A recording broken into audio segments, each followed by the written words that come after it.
नमस्कार दोस्तों, आप सभी लोगों का इस लेक्चर वीडियो में स्वागत है। दोस्तों, आज हम समझेंगे difference between SEM, PLS and सीबीएसईएम।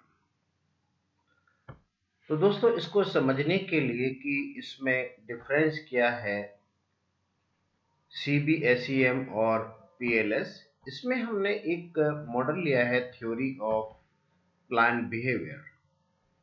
इसके थ्रू हम समझेंगे कि पीएलएस में हम इस मॉडल को किस तरह से बनाते हैं और सीबीएसईएम मतलब covariance based structural equation modelling में हम कैसे इसको ड्रा करते हैं। तो दोस्तों, सबसे पहले हमने जो थ्योरी ऑफ प्लांट बिहेवियर है, इस मॉडल को हमने CBSEM covariance based structural equation modelling की फॉर्म में हमने बनाया। इसमें देखिए, ये जो रिलेशनशिप है इसमें अमंग द कंस्ट्रक्ट्स, ये देखिए ये कोवेरिएंस है। इसमें देख रहे हैं हम कि कोरिलेशन देख रहे हैं एटीट्यूड टुवर्ड परचेजिंग और सब्जेक्टिव नॉर्म में, सब्जेक्टिव नॉर्म्स और परसीव्ड बिहेवियर कंट्रोल में, ऐसे ही एटीट्यूड टुवर्ड्स परचेजिंग और परसीव्ड बिहेवियर कंट्रोल। तो कहने का मतलब है कि इसमें एक तो जो सीबीएसईएम है, इसमें हम डबल हेडेड एरो का यूज करते हैं और ये कोवेरिएंस बेस्ड है। दूसरा है रिग्रेशन बेस्ड, जो हम बात कर रहे हैं पीएलएस एसईएम की, उसका जो डायग्राम है वो हम इस तरीके से देखते हैं। सेम मॉडल को हमने इस तरीके से इसको शो किया।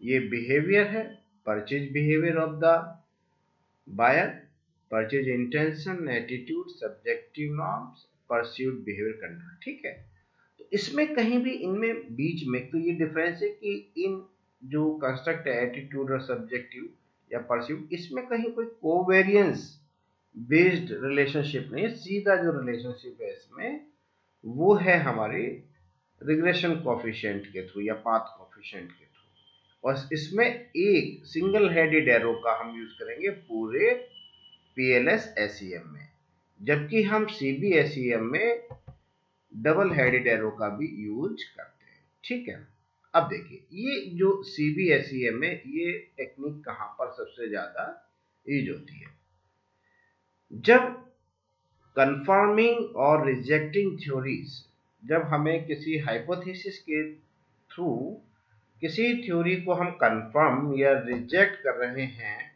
वहां पर हम जो है सीबीएसईएम के थ्रू हमें अपना डेटा एनालिसिस करना चाहिए। ये वहां पर ज्यादा इफेक्टिव है। इसी तरीके से अगर सैंपल साइज ज्यादा है, सैंपल साइज भी हमारा 10 to 15 वेरिएबल पर वेरिएबल हमारा 10 to 15 टाइम्स होना चाहिए। मान लीजिए अगर हम किसी थ्योरी को एक्सप्लेन करने के लिए 20 वेरिएबल्स लिए, मेजर्ड वेरिएबल्स हमने, तो हमारे पास कम से कम मिनिमम 200 to 300 के बीच में 200 का सैंपल साइज होना चाहिए।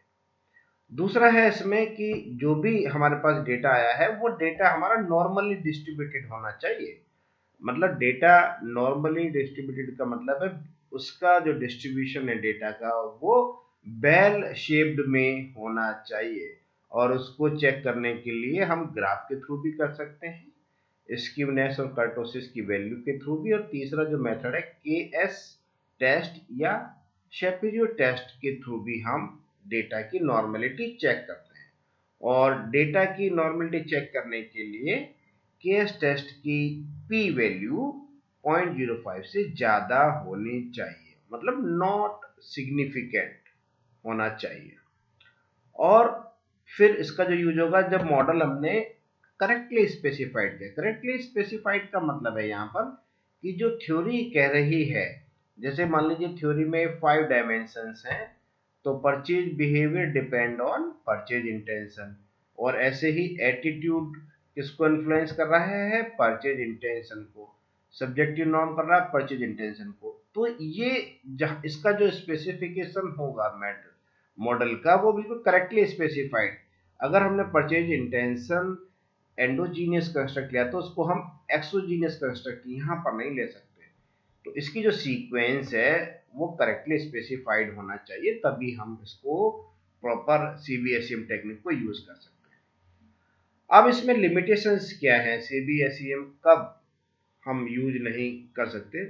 जब हमारे पास 5 to 10 ऑब्जर्वेशंस पर इंडिकेटर है, ठीक है ना। और दूसरा है कि जब डेटा हमारा नॉर्मली डिस्ट्रीब्यूटेड नहीं है, CBM require data to be normally distributed. तो जब डेटा अगर हमारा नॉर्मली डिस्ट्रीब्यूशन नहीं आ रहा है डेटा का, तो हम CBSEM टेक्निक को यूज नहीं कर सकते। और दूसरा है एक इसमें CBSEM require recommended minimum 3 items पर कंस्ट्रक्ट। 3 आइटम पर कंस्ट्रक्ट का मतलब है कि एक कंस्ट्रक्ट जो लेटेंट वेरिएबल है उसको एक्सप्लेन करने के लिए मिनिमम हमें 3 आइटम्स या 3 मेजर्ड वेरिएबल्स या 3 क्वेश्चंस मिनिमम चाहिए। वैसे हम उससे ज़्यादा भी ले सकते हैं, डिजायरेबल होता है 4 5, जितना ज़्यादा होगा उतना वो जो लेटेंट वेरिएबल है ज़्यादा इफेक्टिव होगा, उसको हम सही से आइडेंटिफाई कर लेंगे। और 3 तरीके का आइडेंटिफिकेशन होता है। एक तो ये है जस्ट आइडेंटिफिकेशन जिसमें 3 आइटम्स होने चाहिए, और एक है अंडर आइडेंटिफाइड मॉडल, और तीसरा ओवर आइडेंटिफाइड मॉडल। फिर CBSEM में एक लिमिटेशन ये भी है कि ये जो फॉर्मेटिव मेजरमेंट मॉडल है इसको हम नहीं कर सकते। फॉर्मेटिव मेजरमेंट मॉडल का मतलब है कि जैसे ये जो एरो हम देख रहे हैं अभी, तो ये जो arrow construct to measured variable जा रही है, लेकिन अभी इसको हम बोलेंगे रिफ्लेक्टिव। ये रिफ्लेक्टिव मेजरमेंट मॉडल हो गया हमारा। लेकिन एरो अगर रिवर्स हो गई तो वो हमारा फॉर्मेटिव मेजरमेंट मॉडल होगा। तो PLSSM में तो हम कर लेते हैं, लेकिन CBSEM में हम लोग जो है इसकी जो एरो का डायरेक्शन है वो हम चेंज नहीं कर सकते, इसलिए वी कैन नॉट परफॉर्म। तो यहाँ पर लिखा है फॉर्मेटिव मेजरमेंट मॉडल को हम परफॉर्म नहीं कर सकते CBSEM में। तो ये जो कमियां हैं, ठीक है, ये कमियां CBSEM की है, लेकिन ये एडवांटेज आपका PLSSEM में, क्योंकि PLSSEM में सैंपल साइज का भी कोई इशू नहीं है, डेटा नॉर्मली डिस्ट्रीब्यूटेड हो इसका भी कोई इशू नहीं है, क्योंकि वो जो है नॉन पैरामेट्रिक टेक्निक है, और 3 आइटम्स की भी कोई कंडीशन नहीं है, 1 आइटम होगा तब भी उसको मेजर कर सकते हैं। ठीक, अब हमने इसी केस को PLSSEM के थ्रू लिया है। पहले तो हमने बताया कि इनमें कोई आपस में कोई को रिलेशन या को वेरिएंस नहीं है, जैसे एटीट्यूड सब्जेक्टिव नॉर्म्स में या परसीव्ड बिहेवियर कंट्रोल में, इस तरीके से। ठीक है, और इसका जो डायरेक्शन होगा वो हमारा सिंगल हेडेड एरो को यूज करेंगे, और जो डायरेक्शन ये बता रहा है जैसे एटीट्यूड टू 81 82 और 83, इसी तरीके से। तो ये सिंगल हेडेड एरो का इसमें यूज होता है। अब जो PLSSEM है वो बेसिकली अल्टरनेटिव टू CBSEM है, मतलब कुछ उसकी लिमिटेशंस है CBSEM की, तभी हमें PLSSEM यूज करना चाहिए। और दूसरी बात ये नहीं है कि PLSEM बहुत ज़्यादा अच्छा है या CBSEM जो हम लोग MOS के थ्रू परफॉर्म करते हैं वो ज़्यादा अच्छा है। तो इसमें हम ये नहीं कह सकते कि ये मेथड ज़्यादा अच्छा है PLSSEM के थ्रू या CBSEM के थ्रू, क्योंकि कुछ लिमिटेशंस हैं CBSEM की, उसकी वजह से हम PLSSEM को यूज करते हैं। इसलिए नहीं कि ये बहुत ज़्यादा अच्छा है CBSEM के मुकाबले। जो लिमिटेशंस हमने डिस्कस किया है वो लिमिटेशंस इसमें नहीं है। जैसे अगर हमारे पास मान लीजिए लिटिल थ्योरी है, थ्योरी का बहुत नया अभी स्टार्टिंग फॉर्म में है, और हम या कोई थ्योरी भी डेवलप करना चाहते हैं तो भी इसमें हम PLSSEM यूज कर सकते हैं। दूसरा सैंपल साइज, अगर सैंपल साइज मान लीजिए हमारे पास कम है, कम का मतलब है कि उसमें हमने कहा है कि मिनिमम 10 टाइम्स पर आइटम हमारे पास सैंपल साइज होना चाहिए, 10 to 15 टाइम। लेकिन इसमें इस तरीके का कोई भी ये हमारे पास इसकी वो नहीं है रिक्वायरमेंट कि हमको इतना ही सैंपल साइज चाहिए। दूसरा, प्रेडिक्टिव एक्यूरेसी इज पैरामाउंट। तो इसमें जो एक्यूरेसी होगी वो हमारी ज्यादा होगी। दूसरा, correct model specification can not be ensured, मतलब जो हम स्पेसिफिकेशन कर रहे हैं मॉडल का, वो जरूरी नहीं है कि वो हमारा एंश्योर हो। और उसके साथ साथ पीएलएस एसईएम में हम दोनों तरीके का ही डेटा यूज कर सकते हैं। मैट्रिक का मतलब इंटरवल और रेशियो स्केल का डेटा, और इसमें जो क्वेसी मैट्रिक का मतलब है ऑर्डिनल डेटा। जैसे हमने अपने केस में अभी यहाँ पर ऑर्डिनल डेटा के थ्रू हम अपने मॉडल को टेस्ट करेंगे। और एक इसमें एडवांटेज ये है कि अगर सिंगल आइटम भी है, मतलब कहने का कि अगर केवल एक ही कंस्ट्रक्ट है, जैसे ये यहाँ पर हमने परचेज इंटेंशन के 3 आइटम्स लिए, अगर यहाँ पे एक ही होता तो भी हम इसको एनालिसिस कर सकते थे पीएलएस एसईएम में, लेकिन सीबीएसईएम में ये फैसिलिटी नहीं है। ठीक है, दोनों ही तरीके के हम कंस्ट्रक्ट ले सकते हैं, सिंगल आइटम और मल्टी आइटम। और इसमें जो है easily incorporate reflective and formative measurement model दोनों। जैसे ये है, अभी एरो हमारा कंस्ट्रक्ट टू मेजर्ड वेरिएबल है, अगर हम इसको एरो को रिवर्स कर दें, मीन्स 81 जो हमारा मेजर्ड वेरिएबल से कंस्ट्रक्ट की तरफ, 82 मेजर्ड वेरिएबल से कंस्ट्रक्ट की तरफ, 83 मेजर्ड वेरिएबल से कंस्ट्रक्ट की तरफ, तब ये हमारा मॉडल हो जाएगा, ये फॉर्मेटिव मॉडल हो जाएगा। अभी जो है तीनों यहाँ पर देख रहे हैं हम एक्सोजीनियस कंस्ट्रक्ट के जो मेजर्ड वेरिएबल्स हैं, ये रिफ्लेक्टिव मेजरमेंट मॉडल्स हैं। ठीक है, ये भी हमारा रिफ्लेक्टिव है, ये भी रिफ्लेक्टिव है।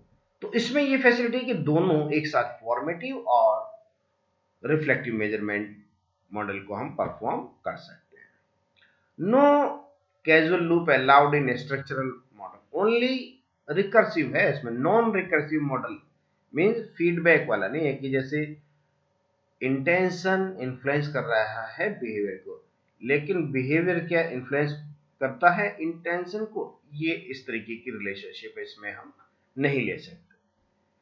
केवल ये रिकर्सिव है, केवल वन साइडेड, इसमें लूप वाला रिलेशनशिप नहीं होगा। दूसरा, इसमें नो आइडेंटिफिकेशन। जैसे हमने आइडेंटिफिकेशन का मतलब बताया था कि अगर एक ही आइटम है या इंडिकेटर है तो उसको भी हम मेजर कर सकते हैं। जैसे 3 तरह का होता है आइडेंटिफिकेशन सीबीएसईएम में, अंडर आइडेंटिफाइड, जस्ट आइडेंटिफाइड में 3 ही क्वेश्चन होंगे, ओवर आइडेंटिफाइड में मोर देन 3, और अंडर आइडेंटिफाइड में 2 क्वेश्चन के थ्रू अगर हम किसी कंस्ट्रक्ट को मेजर कर रहे हैं तो उसको हम अंडर आइडेंटिफाइड कहते हैं। और दूसरा, सैंपल साइज का भी कोई इसमें इशू नहीं है। और ये जो है हायर लेवल स्टैटिस्टिकल पावर भी इसमें यूज होता है।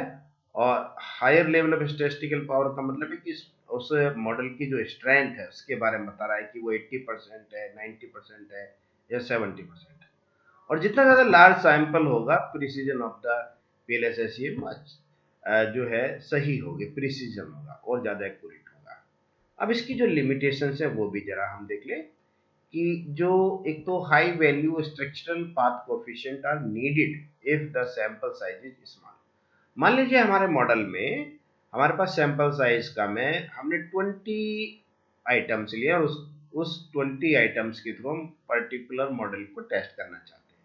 अगर मान लीजिए हमारे पास 50-60 का सैंपल साइज है, तो उसमें जो रिग्रेशन कोफिशिएंट की जो वैल्यू आएगी पाथ कोफिशिएंट की, वो बहुत ज़्यादा हाई होनी चाहिए। ये देखिए, जैसे ये इंटेंशन से बिहेवियर की तरफ जा रहा है, ये हमारा रिग्रेशन कोफिशिएंट हो गया। एक ये हो गया, एक ये हो गया, एक ये हो गया, एक ये, इसको हम पाथ कोफिशिएंट भी कहते हैं। तो 4 पाथ कोफिशिएंट है, इनकी वैल्यू ज़्यादा होनी चाहिए। और वैसे ये वैल्यू जो है वेरी करती है -1 से लेके +1 के बीच में। ठीक, अब प्रॉब्लम ऑफ मल्टी कोलिनिटी। अगर मल्टी कोलिनिटी का इशू है तब इसको हम हैंडल नहीं कर सकते।